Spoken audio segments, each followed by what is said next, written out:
Are the Celtics better off because of Jayson Tatum's injury? And are we overlooking one of the clear best players in the Eastern Conference? It's RealGM Radio, and it's brought to you by Prize Picks. Download the Prize Picks app today and use the code CLNS to get $50 in lineups after you play your first $5 lineup. That's code CLNS to get $50 in lineups after you play your first $5 lineup. Prize Picks, it's good to be right.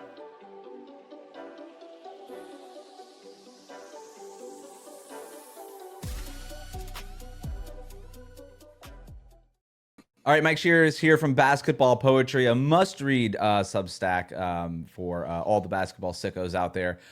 You're on for another episode of Good Take. We liked it so much last time that we decided to do it again. The rules for people that might have missed it or forgot about it the first time, we each enter the show with two takes sort of in our back pocket. We share our hottest take at the top of the show, and then the person with the better take gets the rock again. They get to go for a second take, or the and one, as we're going to call it around here. So, Mike, glad to have you back on for this. Really excited to jump in here. Yeah, thanks for having me. I'm ready to go. You go ahead. You're the guest. I want you to go ahead with your first take. All right, even better. So I think I got a rant I got to get off my chest, and I think it's that Pascal Siakam is a deserving all-star, and in fact is a no-brainer all-star. And I cannot believe how many people I see just casually throwing his candidacy away. It really bothers me. Do you know how depressing it is to go into a job every day and know you're going to lose every night? Everyone around you is incompetent or foolish or both, and you still bring your absolute best? Because that's what we're doing with Pascal Siakam right now. He is averaging 24, 7, and 4, which are all-star worthy numbers, on the top line. 48% from the field, 39% from deep, solid team defense, one of the most underratedly deep scoring bags in the game. We can't say those are empty calorie stats like we could with some other people, because we've seen him do the same things for finals teams. Critics will say that the Pacers are outscored in his minutes and that Indiana sucks, and both those things are true. He also has a plus minus of 14.8 per 100 possessions. So they are below average with Pascal Siakam, and they are the basketball apocalypse without him. Those are like Jokician numbers, just down several octaves, right? Injuries have devastated this Pacers team beyond belief. His most used lineup, so like the number of possessions he's had with the same group of teammates around him, is less than 200 possessions on clearing the glass, which is basically nothing. He only has two lineups with over 100 possessions together. That top lineup features reverse dunking ninja Jay Huff, who was not a rotation player in the NBA last year, and 26-year-old rookie Ethan Thomas. Fantastic hair, tries really hard, shooting 29% from deep and 36% from the field. The second most used lineup still features Huff and also Johnny Furphy, who's kind of interesting, throws down some nice dunks, is averaging 5 points from the field. Those are like his main supporting characters. No Halliburton, no Miles Turner, no Obi Toppin. Aaron Nesmith has missed half the season, has been pretty terrible from the field when he's healthy. Benedict Mathurin is averaging more turnovers than assists. Jarris Walker's been maybe the worst rotation player in the league this year. It's been really disappointing. They somehow have no point guards and no big men, and yet here comes Pascal Siakam every night, doing his job, doing the best he can in just horrible circumstances. How are you going to pick Michael Porter Jr. over Pascal Siakam because Michael Porter Jr. shoots like an extra 2 3-pointers per game? How are you going to pick somebody like Karl Anthony Towns? If you switch Siakam and Towns, are the Knicks not immediately better right now? I think they are. Evan Mobley is younger, has a higher ceiling. He's been demonstrably worse than Siakam this year. I don't know that you would say that either the Heat players who are candidates, Norm Powell or Bam Adebayo, has been better than Siakam. I certainly wouldn't. Some of those guys would make my all-star team anyway, but I just think that Siakam, people are like, Indiana sucks, Siakam can't make it. I think that's insane. This is a great take, and I'm so glad we're starting the show with Pascal Siakam. So last week I had Esbar Aheni on, and we ranked the top 25 players in the NBA, and my only decision was where to put Siakam, not whether or not he was in my top 25.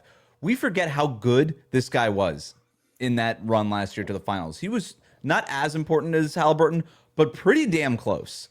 And what he does, not only on the offensive end, but defensively, what he provided as a backbone for those Pacers teams, especially in that front line where Miles Turner, as we know, is a little up and down defensively.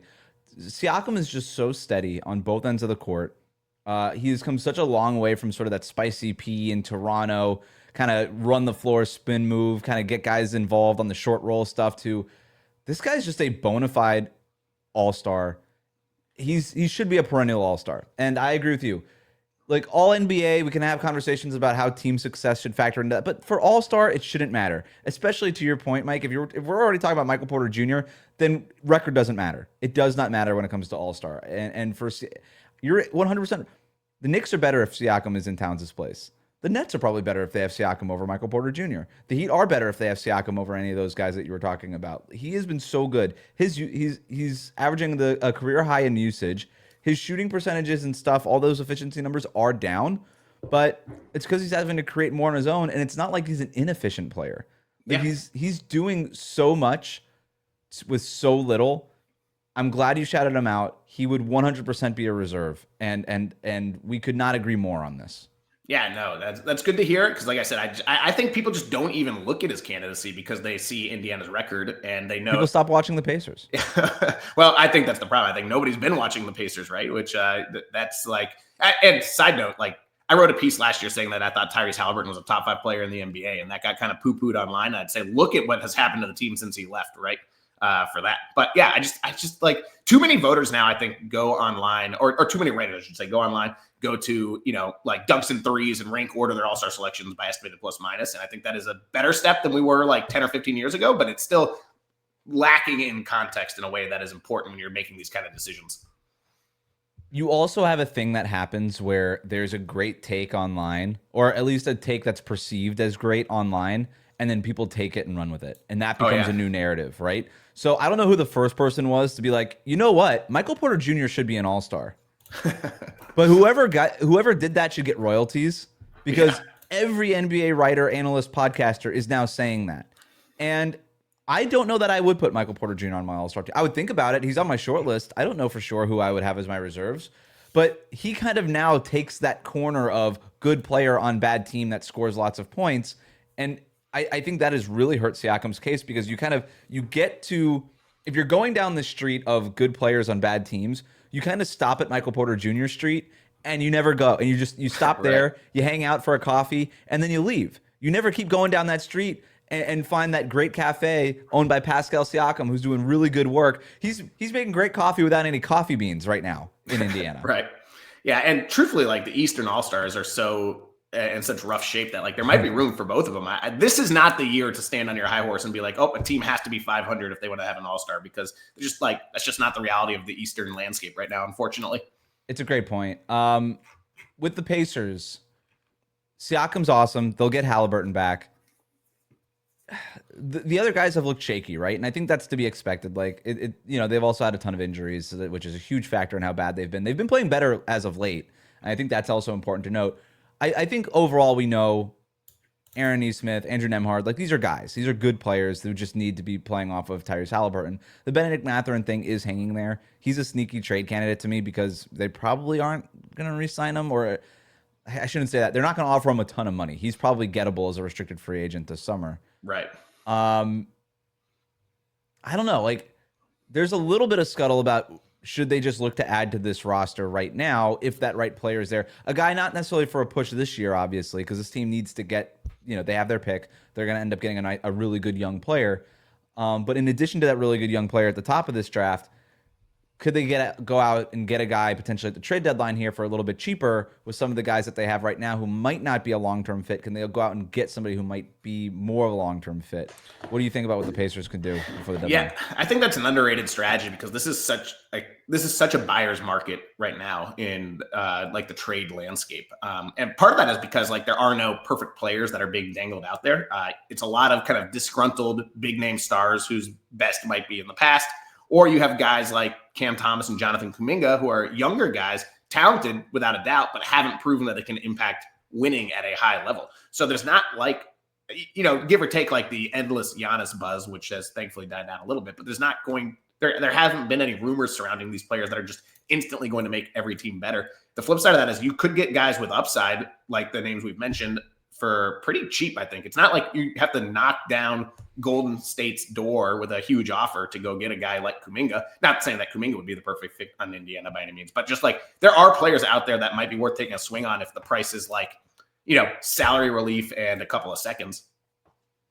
I would be looking at center pretty strongly because as much as this rookie class is ballyhooed right now, center isn't really the position of strength in this draft. And also, if you're looking to make it back to the finals or get back to that kind of level, center takes a long, like the learning curve for center in the NBA is so steep.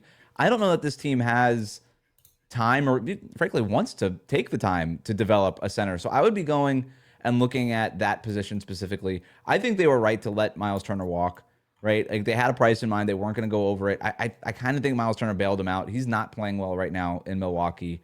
They kind of looks like they got out from under that pretty quickly here. So what can you do to go get a replacement level center? We know the big names, right? The Anthony Davises, maybe Jaren Jackson Jr. is out there. That's interesting to me, but that kind of flies in the face of everything, like the way that the Pacers built their team with two superstar players, Halliburton and Siakam. These guys are going to be making the money. Right. And then we've got a bunch of role players underneath them. I would be looking at a smaller type of move like that. Can I go get a center who's plug and play, ready to go, can help right now solidify our front court, but more importantly, an upgrade over a guy like Jay Huff, who's been, okay. But can we go upgrade that spot, get a guy who makes sense with Halliburton for when he comes back? I've got a couple of names in mind. I don't know that now's the right time to share them, but like in terms of smaller, methodical, strategic moves, that's what I would be looking at. Yeah, and I think, if we don't have to go to names too much, but I do think that one guy that a team like Indiana should be looking at is like a Day'Ron Sharpe. I think Claxton is probably a little bit too expensive, but I do think Day'Ron Sharpe has shown a lot in his minutes in Brooklyn. And even if he's not your long-term starter, I think a point you made, you don't want to necessarily have to develop rookie centers if you're trying to win right now. But there is room. Most good teams we've seen have at least two quality centers now, right? Like that's kind of become a requirement to play at a high level. Going back to even Dallas a couple of years ago when they were running out Derek Lively and Daniel Gafford, the Spurs have Wembanyama and Cornette. The Rockets have a whole bunch of big men, which is a good thing because now Steven Adams has hurt his ankle. He'll be out for a while. So we're going to see a little bit more of like Clint Capella. Capella is not like an amazing center, right? But like a player like that who can step in and has experience and can provide 18 steady minutes a night, I think is valuable, even if you're going to have other bigger names in the room. So I do think that adding a center is a great idea for Indiana.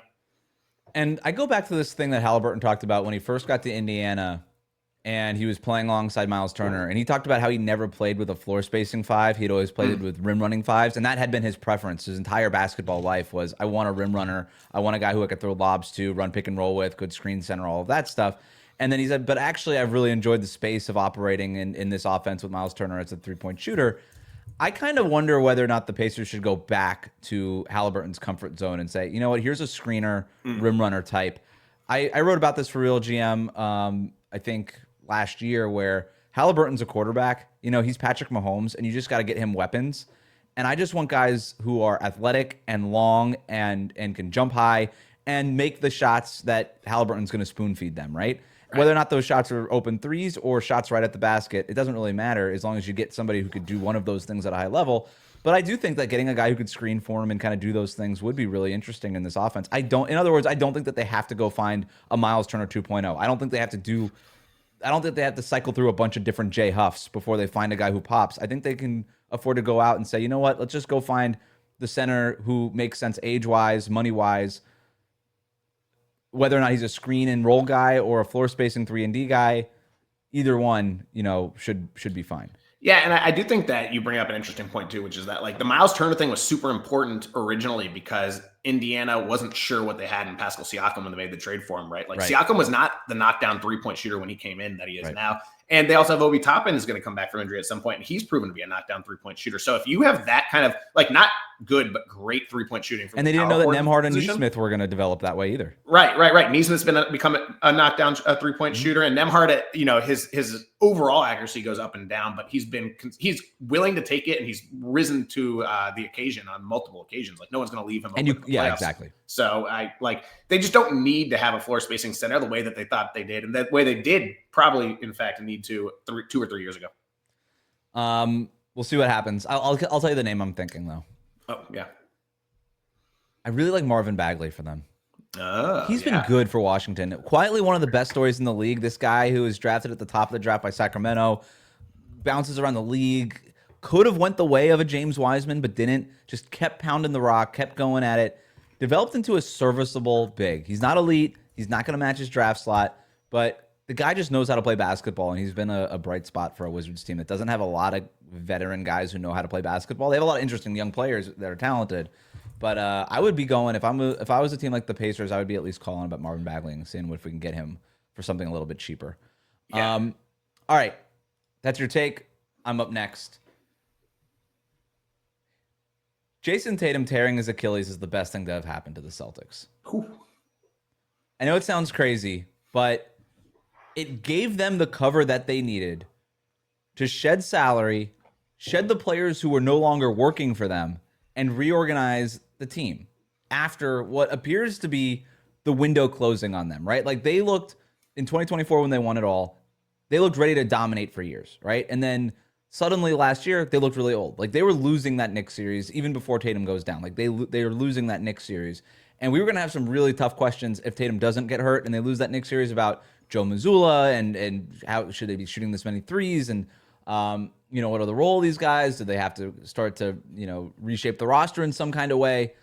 Instead, Tatum goes down. All of that stuff just goes away because now the story becomes Tatum's Achilles. Mazzulla gets no heat for that loss, even though I think he was outcoached in that series.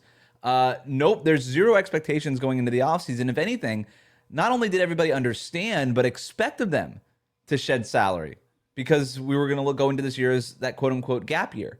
So Brad Stevens, ownership, everybody gets the ultimate cover to just be like, Tatum's down.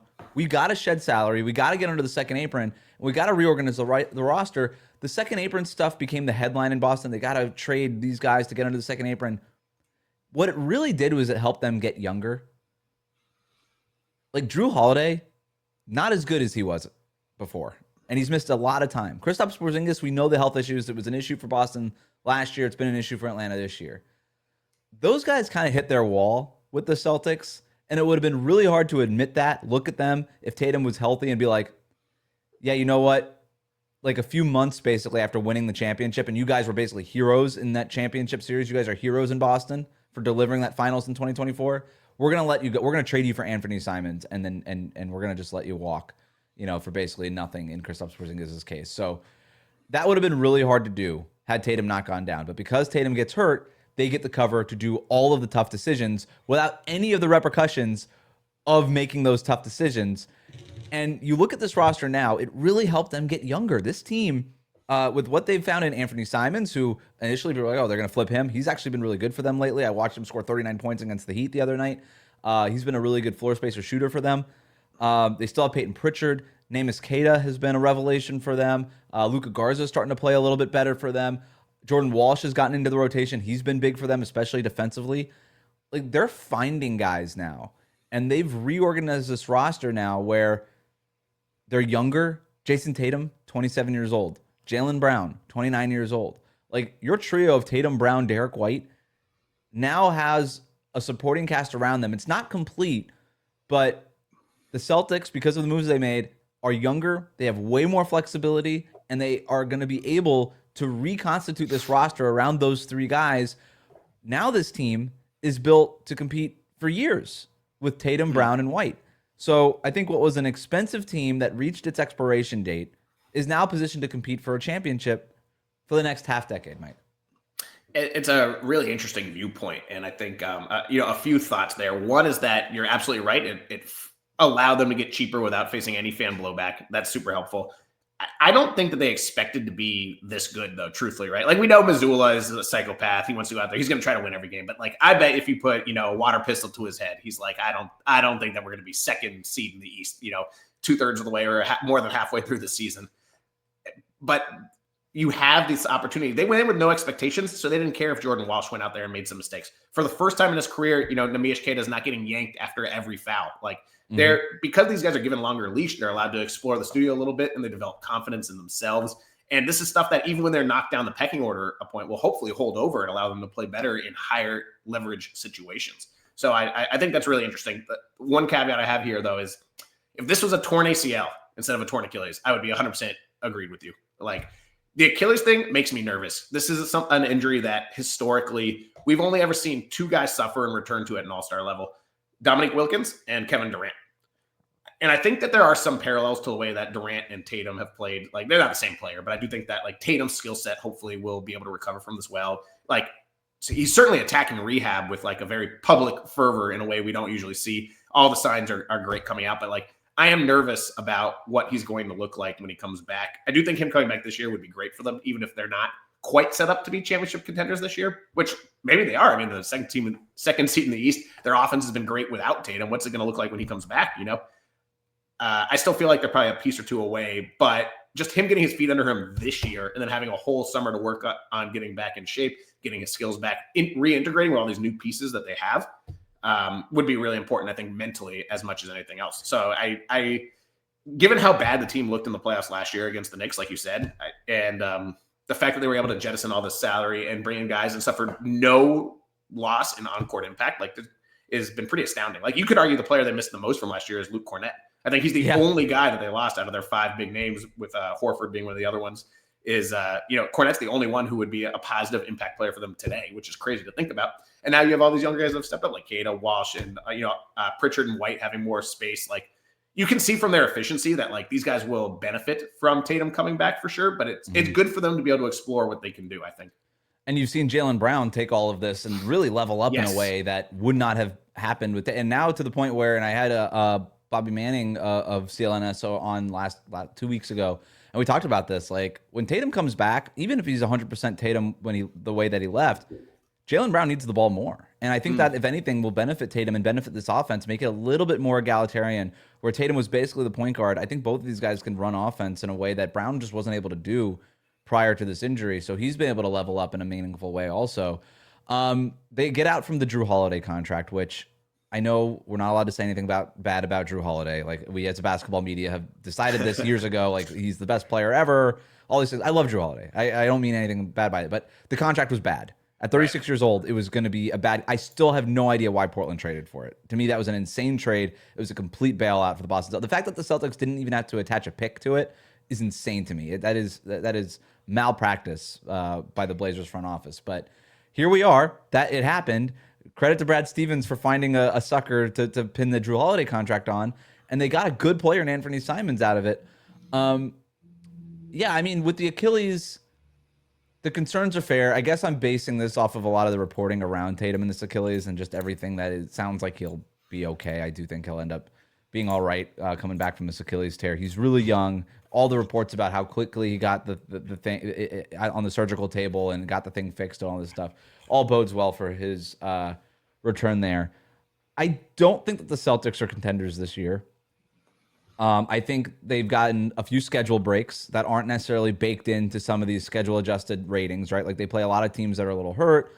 There's things like that, but they're good. I don't think they're quite this good, but they are legitimately a playoff team in the Eastern Conference. I think they are legitimately better than, to your point, even probably internally what they expected to be.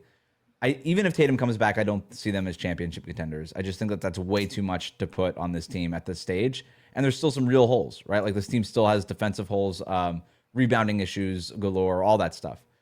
But I am pro Tatum coming back. If he's 100%, like there is nothing better than 100%. If you're 100%, you're 100%. And if you can get out there, you play. There's no point in waiting. And I like to remind people of this too. When Durant came back from that Achilles, he came back for the last 30 games of that Nets season. And then the next year, because he had come back and played on it, he had maybe the best year of his career that following season. Definitely one of them. And so I think for Tatum, it is important for him to come back. Yeah, totally agree. I think, and I've been saying like from the beginning, like basically the same thing. You don't want to bring him back if he's 100%, but if he's 100%, I do think if he comes back even just for the last week or two of the regular season, I think that's going to be great. I also was high on Boston coming in. I said in one of my preseason predictions that I thought they'd be a top 6 team in the East, like pretty easily. Didn't see them being second, but I have a lot of respect for the players on the team and for Joe Mazzulla. And I said this was going to be like his big challenge. And I do think one thing we haven't talked about is how much the team has changed under Mazzulla. He's totally like shifted some of his defensive and offensive tenets. The team is a lot more like motion based than it used to be. They're not actually shooting quite as many threes as they used to, but they've leaned really heavily into like individual skills. So like Anthony Simons and Peyton Pritchard are role players, and they're allowed to go dribble out the clock, pound the ball, and then like take a step back 15-footer, right? Like that's not a shot that most coaches are giving to their role players, even good ones. And I think that, his emphasis on crashing the offensive glass is something that's new. And he, like I said, he's given a longer leash to guys to make mistakes than he has in the past. So I've been impressed with the way he has changed his approach to the season. Yeah, it's a great point, right? Because the other part of Tatum going down is that Mazzulla was forced to do that. It forced Mazzulla to grow as a coach because I thought he was a great coach. I would have him as my coach of the year right now. And for the record, you had him as the top 6 seed still in the East. I took the under on them. I thought they were going to stink this year. I didn't see the road to them being a good defense. I didn't see like a Jaylen Brown led offense as something that could be sustained throughout the season. I was wrong. They are way better than I thought, and I think Missoula gets a ton of credit for that. Like I said, he would be my coach of the year vote right now. And I do think that these schematic changes are good. Like, I think when Tatum comes back, I don't think you just go back to the team that you were when Tatum was last out there. I think you keep a lot of this, the crashing the offensive rebounding, all this stuff where Missoula wants to win on the margins, and now he's winning on more margins than ever, while also allowing players to just play basketball. It's not so robotic. Allowing Jaylen Brown to be the best mid-range shooter in the league outside of Kevin Durant is a benefit, right? Like, that is allowing Jaylen Brown to take this star leap, and I think that's going to be an important thing for their offense. It's going to diversify them a little bit because, again, if Tatum doesn't go down and they lose that Knicks series, it's Missoula under the gun because of that. He's the one under fire for it. But not only has Missoula grown as a schematic guy, I also think he's grown as a developmental coach, allowing guys like Keita and Walsh and all these guys to develop. It's one thing to draw great sideline out of bounds plays and be schematically really good. It's another thing to develop players. Those are two different kinds of coaching. Some coaches can do one and not the other. We knew Missoula could do the first one. We weren't sure about the developmental stuff. He has proven that he's also a very good developmental coach. And now, for me, he's easily one of the top 5 coaches in the league, where maybe a lot of Celtics fans would have had him there after the finals win. I didn't, because I think coaching is like playing guitar. You have to have range. And I think Missoula has shown that he's got a lot of range as a head coach. Yeah, and it's funny. Like, the coach of the year stuff is going to be pretty wild this year. It is always the hardest award to pick, right? Like, I think at the end of the day, most awards are pretty easy. You can get down to maybe 2 or 3 guys that are worried. Coach of the year is always pretty wide ranging, but this year you only have one stat. Yeah, wins and losses. Yeah, you exactly. have one stat to base everything. It's narrative. Yeah. Yeah, it's all based on what your own internal expectations were for that team going in, and then how do they overperform, I feel like. So the best case is when you get somebody like, I would have said before the year, if you'd shown me these standings, I've been like JB Bickerstaff, front runner. Look at the Pistons, first in the East with a bullet, right? But now you've got Missoula, you have Jordan Ott doing miraculous things in Phoenix. Phoenix is a half game behind Houston. The West is crazy. Like, who saw that coming? Yeah, Jordan Ott is a hot name for the Suns. We might be hitting Michael Porter Jr. as an all-star territory with head coach of the year. It feels like somebody needs to take a stand and be like, this is the obvious coach of the year, because it just does feel wide open. And maybe this is our chance, Mike. Maybe this is our chance to get some royalties for our hot coach of the year take. To me, Ott is a funny one because it's that classic old coach gone, new coach in, team plays better formula. They are playing better. I love watching the Phoenix Suns. They're like one of my sneaky favorite league pass teams. Dylan Brooks is probably going to win my Emmy for most entertaining player, TBD. But I just don't know that I can get there for a guy that's like, the team played with zero joy because of a lot of different circumstances, and now the team is just playing basketball. Like, what Jordan Ott is doing, I'm not trying to take anything away from him, but it's like, okay, congrats, you're an okay basketball team now. All right, I don't know how much credit I want to actually, I want to give credit. I don't know that I want to give an award. Maybe might be the best way to explain that. Let me make the case in one sentence. Would you have thought that a team whose second best player, pretty demonstrably, is Dylan Brooks, would be within a half game of home court advantage in the West? That is the case in a nutshell for Jordan Ott, right? That's fair. That's fair. It's a good case. Bickerstaff is another one. Missoula is another one. Yeah. Darko in Toronto is another one. Toronto's crazy. I cannot get a handle on how they're, and truthfully, and I mean this in a good way, like, they've overperformed my expectations. You said you were low on Boston coming in. I was low on Toronto coming in, even though I kind of like Brandon Ingram more than most people. I just didn't think that, I wasn't sure how Scotty Barnes would kind of adapt to this season, and he's been awesome, particularly defensively, in a way that I didn't really anticipate. So yeah, the Darko thing is tough because it's hard to parse. Okay, how much credit am I giving Scotty Barnes for the success of making all these mismatch pieces work together, and how much am I giving Darko? You watch the Raptors play, though, it is a lot of coaching. Like, they do a really good job.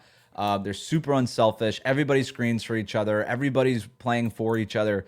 That's coaching. But having your star player, basically Siakam, used to be Siakam, Scotty Barnes, being as unselfish and willing to share the ball as he is, like that, I also think plays into it. Brandon Ingram kind of acts as their star player and just like his shot diet, but he's been cool to just be like, yeah, I'll kind of just do what you need me to do. You kind of need me to be this hired gun. That's fine. I'll do that. Yeah. And Rajakovic is the league leader by a mile in subbing a guy out, taking him aside on the camera, and then clearly sketching something out on his hand and like actively coaching right there the second a player gets out. And like, we don't really get that many glimpses into how head coaches are really, impacting game plan, impacting skill development. We kind of like read the tea leaves based on what happens on the court. Rajakovic is definitely the one guy I can point to be like, you can literally see this man coaching right now, right here, trying to fix this like Jacoby Walters defensive positioning when he gave up an open three. And I think that's fun. So I'm a big fan of Rajakovic. There's not a lot of head coaches that coach in the league anymore. And what I mean by that is exactly what you're talking about. It's the fundamental part of coaching is to make your players better. And it just feels like there's a lot of head coaches in the NBA that just manage a team, right? Like you're not, coaching to me is a verb. It's active. It's not managerial. And there are some coaches in the league that just sort of manage their superstar egos, manage lineups and rotations and all that kind of stuff. They're not actively going out there and making their players better. And I think what you're talking about with Rajakovic there in Toronto is a great example of a coach actively coaching and making his players better. I think Mazzulla has done that this year. I think Eric Spoelstra has done it for years. I think that's why he's easily the best coach in the NBA. I think there's other coaches who are highly regarded. I'm not going to name names here, but don't have a great track record of developing players. Sure. Yeah. And that to me is the miss in the coaching part.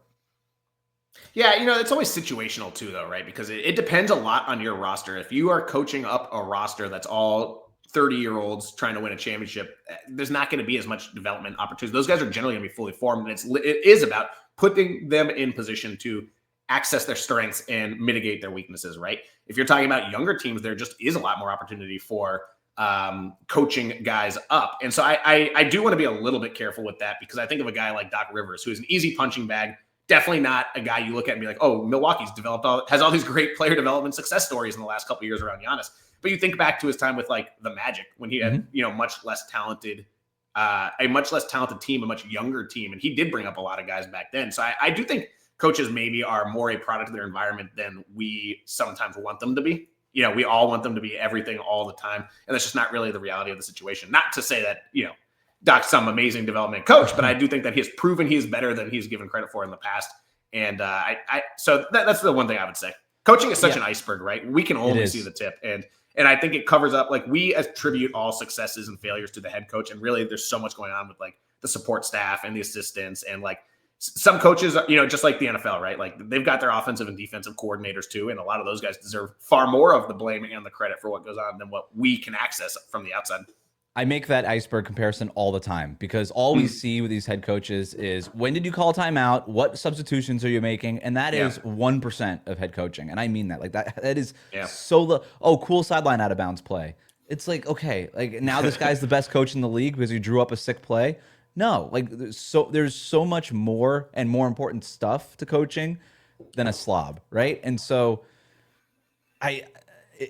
we tend to judge NBA coaches the same way we judge NFL coaches, because NFL coaching is a lot of game day stuff. You're literally calling every single play, right? Like there's so much more coaching in the game happening for NFL coaches than there are NBA coaches. And we judge, they're two different jobs, and we judge them exactly the same as fans of sports. And it's wrong. It's not the right way to do it. Yeah. With NBA coaching, so much of it is something we do not see. And I do think that we are probably overly critical of coaches in the NBA more often than not. And a lot of what goes on behind the scenes has more to do with a team's success. All right. That's your take. That's my take. We're going to come up next with our and one. Who had the best take? Who gets the rock next? We're going to talk about that next here on RealGM Radio. But first, today's episode is brought to you by Prize Picks.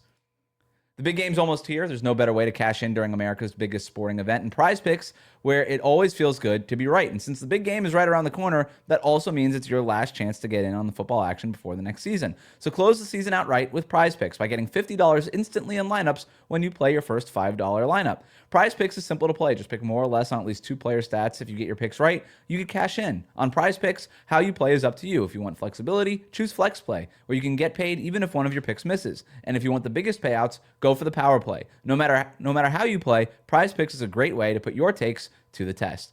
Find your community on Prize Picks. With the new social feeds feature, you can share Prize Picks with your friends and copy lineups from winners with a single click. Copy lineups you like or use them as inspiration for your own picks. You can even follow Prize Picks partners like us and tail or fade our picks with just one click. Prize Picks puts their users first, so all withdrawals are fast and secure. Prize Picks accepts most major payment methods, making deposits into your account quick and easy for this sports season. So join the millions of users that sign up for America's #1 fantasy sports app. Prize Picks is now available in 45 states, including California, Texas, Florida, and Georgia. Download the Prize Picks app today. Use the code CLNS and get $50 in lineups after you play your first $5 lineup. That's code CLNS to get $50 in lineups after you play your first $5 lineup. Prize Picks, it's good to be right. All right, back here. Let's talk our second take, Mike. So here's how we're going to do it.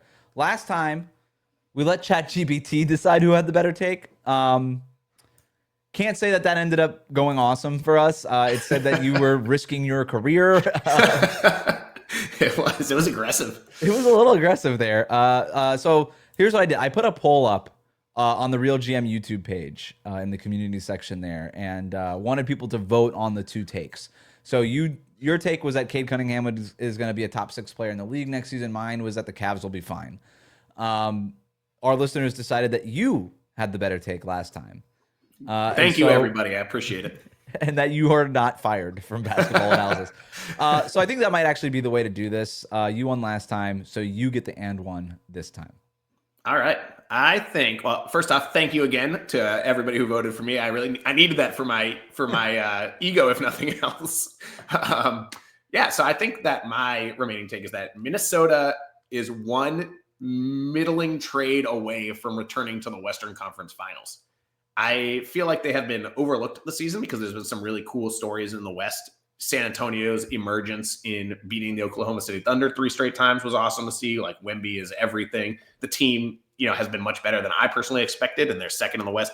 Denver, we already talked about a little bit, but they've been holding down the fort without Jokic, which I think is very impressive. Houston, the Suns are obviously a happy story that Houston's been good, but Minnesota just, they're currently in the play-in. They're 7th. They're a half game out of 4th. I think that this is a team that has proven they have the playoff formula down pat. And I think their top guys are almost universally playing the best basketball of their careers. Anthony Edwards, best year of his career. Rudy Gobert, arguably the best year of his career because he's probably having the best offensive season of his career. And he's very near the peak of his powers defensively. Julius Randle, outside shot is still a little shaky, but arguably the best season of his career. He's playing a lot more under control. He just looks so much more comfortable in his own skin in Minnesota, and we're really seeing that this year. Jaden McDaniels, definitely the best year of his career. He's really building off some very strong playoff performances in the past. And Dante DiVincenzo, probably not the best year of his career, but he's still been reliable in his role, which is go out there, shoot it every time you touch it. After that, it falls off pretty quick. And Naz Reid's been pretty solid too. I shouldn't leave out Naz Reid. So after that, though, it's like the depth has really let this team down. And I think a lot of their losses you can point to just bad bench minutes. They are 1 or 2 moves away. And I don't think they need to be big moves because I think we've seen that Edwards plus Gobert is excellent in the playoffs. 2 straight Western Conference Finals and looking dominant at some points. And no, I don't think that they're going to necessarily beat the Thunder this year. I think even though the Thunder have looked a little more vulnerable, right? Like the Thunder are still probably going to be everyone's pick to come out of the West. But if Minnesota can get one more ball handler and one more backup center, I think that they're going to be in great position. So a couple names to throw at you. Oh, wait, before you get there. Yeah. I agree. 100%. I've really enjoyed watching this Timberwolves team lately. I know even you're saying this at an interesting time. They've lost 3 straight games, but you look at those 3 games that they lost, it's by a handful of points each of these games. All those games are winnable. It was Houston, it was San Antonio, and then they lost to Utah, which wasn't a great look. But then Keontae George went off for like 40 million points or something. Nurkic had a triple-double, I think. Nurkic had, yeah. So, it happens. This team is legitimately good. They hit all the notes of a team, of a contender, right? Defensively, they're still really strong. It was a slow start to the year for them. They've gotten better. And you've got an MVP guy like Anthony Edwards. When you have just those 2 things, it's the same thing I talk about with the Pistons all the time. You got Cade and an awesome defense. Like, that's the formula historically. Not to necessarily win the championship, but to be considered a contender, which is what we're talking about right now with Minnesota. You've got the formula, and in the playoffs with Rudy Gobert, they take the rim away from basically every opponent. And their 2 main scorers, Anthony Edwards and Julius Randle, are awesome ISO scorers. Randle most of the time, sometimes not so much. But they're really talented, capable isolation scorers, which we see in the playoffs every single year matters so much more in the playoffs than it does in the regular season. And that's why they've, I think, been able to make the Western Conference Finals for the last 2 years. I didn't know what to make of this Timberwolves team coming into the season. It kind of felt like maybe we were heading towards a gap year. And I really just said that because of the age. They lose Nickeil Alexander-Walker, who was really important. Was there going to be enough time for guys like Terrence Shannon and Jalen Clark, who I am extremely high on? Was there enough time for those guys to develop into rotation players while guys like Randall and Gobert held on to their best basketball? That was my big question. The answer has been those two guys have been fine. In terms of the depth, they haven't necessarily developed at the rate that they need. The Rob Dillingham being a complete, just so far bust as a rotation piece has been an issue for them. They do need to add, and it's interesting that you say two things. A marginal upgrade, because we've heard some of the names, right? Like Tim Connolly is always associated with big names. You hear that all the time. Like John Morant came up and like, John Morant would be a terrible fit for the Timberwolves. Please do not do that. Please do not do that. Yes. But so yeah, I think you're right. I think they need a marginal upgrade. I think they need to get a point guard who could play those Bones Highland, Mike Conley minutes. I think Mike Conley will still play a few minutes, but you need somebody to soak up a lot of those rotation minutes.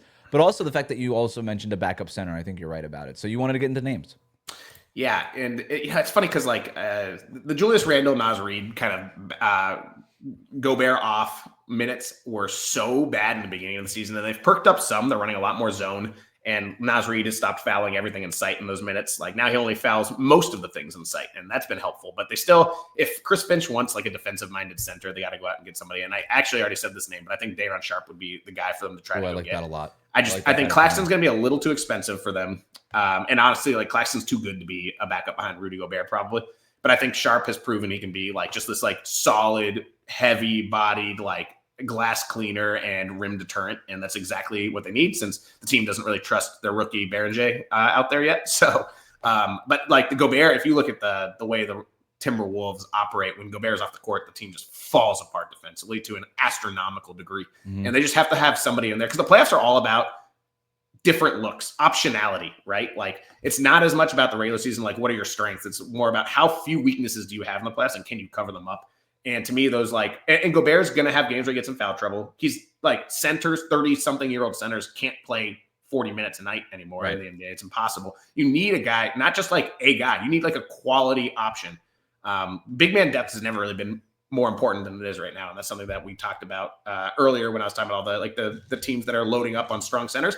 Minnesota needs to find a way to load up on another center. And then the point guard thing is super interesting. I think everybody wants them to go out and get like a real point guard. I'm not sure that's really necessary. They need a guy who can handle the ball some, but at the end of games, especially in the playoffs, it's Edwards who's going to be initiating everything anyway. So Kobe White is the name most popularly associated with the Timberwolves. Can they get him for some combination of like Terrence Shannon and Mike Conley and a bunch of, second round picks? They don't have a ton of firsts to give up. But I actually think there's a different Chicago Bull who would be a better fit. I'd rather see Ayo Dosunmu on that team because he's a guy who can handle a little bit, will give them a lot more oomph in transition, something that they need, and is not a defensive pigeon. Like I think Minnesota's whole thing is like we don't put out bad defenders, give or take, like maybe Dante DiVincenzo and maybe Naz Reid. They are trying to stay as bulletproof as they can. And Dosunmu to me is a worse regular season player than Kobe White. I think there's a decent chance he's a better playoff player. He's shooting it really well from outside this year on decent volume. And, the Bulls are hard to trade with traditionally, but they've been getting easier. But they only do 1-for-1 trades. So Minnesota's going to have to figure out, can they find a guy that the Bulls will take in a 1-for-1 trade with Ayo Dosunmu, which might be a little difficult. Ayo Dosunmu is one of my favorite players in the league. I just think he's so underrated. If he ends up in Minnesota, I mean, the Timberwolves are already near the top of my league pass rankings. I mean, at that point, just forget about it, right? Like, I'm all in. I'm all in. I love the Dosunmu pick. It's a guy who I also earmarked for Minnesota. Save Ayo Dosunmu. We're hitting Alex Caruso territory in Chicago with him. It's like this guy needs to be playing for a winning team. This guy can make a difference for a playoff team.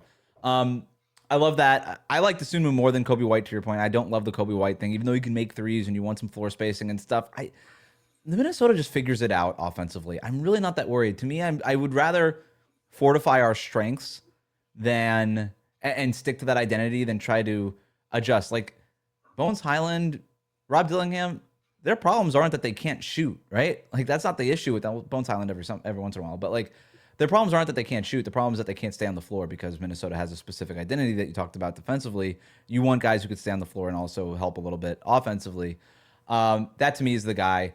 I love the Day'Ron Sharpe pick in terms of backup center. I was just on the trade machine now. Rob Dillingham for Day'Ron Sharpe works. Does Brooklyn need another young point guard is the question. I don't.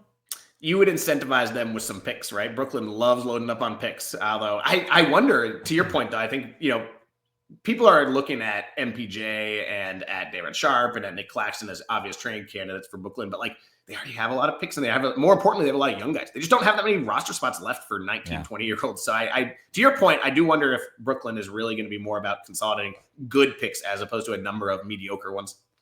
The other team I'm looking at is Orlando, who are sneaky expensive, also sneaky not good, not very good. They are investing a lot of money in that center position for nobody who's elite. And I just wonder, could you waive that Mike Conley expiring and grab a Wendell Carter Jr. or a Goga Batadze from them who are on longer term contracts and just be like, hey, here's a little bit of salary cap relief. We can open up some room for you going forward. Mike Conley, like you could talk yourself into Mike Conley in Orlando as actually a good fit. Like they could say, hey, like they are rumored to be looking to upgrade the Tyus Jones slot, who again is one of my favorite Twitter Hall of Famers. You go on Twitter and be like, this team got Tyus Jones. It's such a great addition. It's like, okay, why does he always get traded and never starts if he's that good? Guilty. It's one of those things, man. Conley, I think, to Orlando is something that's interesting to me. I love the idea of a Conley Goga swap. It would be really fun. I think Goga would be perfect in Minnesota. Oh my gosh. Like he's obviously been underrated for a long time, but he does. He does fit in with kind of their whole aesthetic. So that would be fun. Anything else in terms of trades, or is that it? Those would be, I think, kind of the archetypes you want to go for. So I think those are the main names I'd like for Minnesota, because I don't think they need a big swing. Like I think this team has already proven they're really good in the playoffs. They just need to get and their best guys are better than they've ever been. They just need to have like more options. And right now they have very few kind of arrows in the quiver for Chris Finch to fire. They got to find some way to find somebody else. We're seeing recently, right? Like these role player trades at the deadline matter. Oh, right? yeah. Like those, they matter more in season than they do the superstar trades that happen. Superstar trades in season end up mattering, but they tend to matter in the following seasons after making that acquisition, right? Because you have to reconstitute a roster around a superstar player, which is very hard to do on the fly in the middle of a year. But these role players, whether it's Dallas a couple years ago or whatever, when you acquire these guys in the middle of the year, they tend to just, if they're plug and play, if they're the right calls, they do end up mattering, to your point. And I agree with you. I think Minnesota needs to make maybe a marginal upgrade or two, not necessarily take that big swing. Mike, you can find his work over at Basketball Poetry on Substack. Thanks so much for jumping on, man. This is fun. Yeah, thanks for having me. You guys vote for me again. That made me feel good last time. Right. So. That's right. We are going to go back to the Twitter poll, the YouTube community poll. Go to RealGM Radio on YouTube. You're going to have to vote between the two our top two takes. The Jayson Tatum injury was the best thing that have happened to the Celtics. That was my take. And then yours was that Pascal Siakam is a clear all-star in the Eastern Conference this year. This has been RealGM Radio. Thanks for tuning in. We'll talk to you soon.